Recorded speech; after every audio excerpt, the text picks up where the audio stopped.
Alright guys, welcome back. We're going to test this belt setup out. Before I had one belt on there and it was throwing it, so I decided to go to this nice lovely rig setup of two belts. I think this will work, but man is it ugly.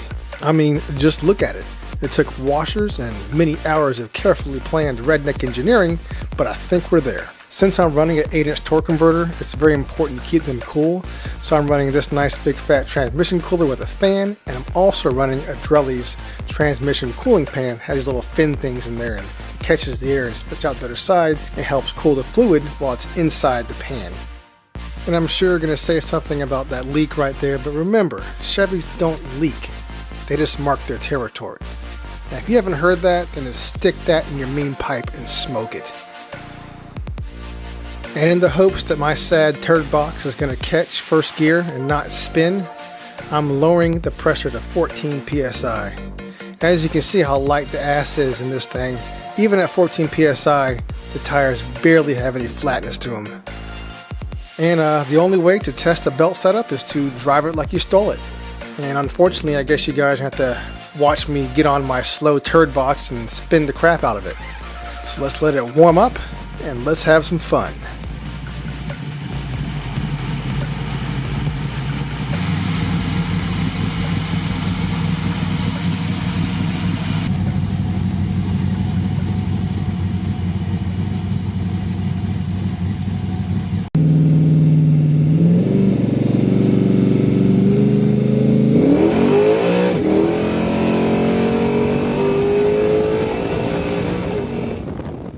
My tach and air fuel gauge are strategically placed right next to each other, so that way I can do some sort of data logging.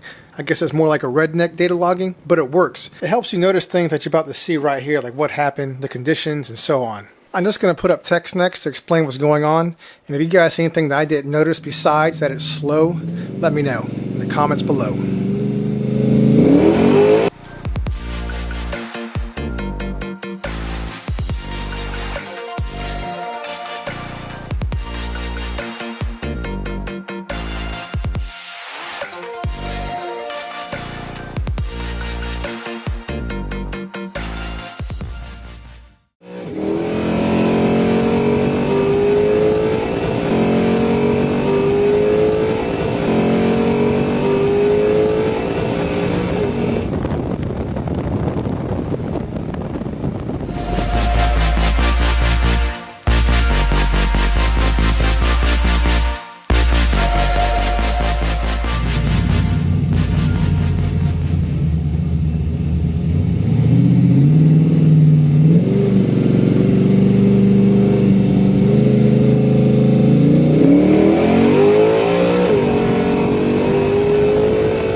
Well, that's pretty much it for me today, guys. Hope you enjoyed the video, and like always, subscribe and peace out.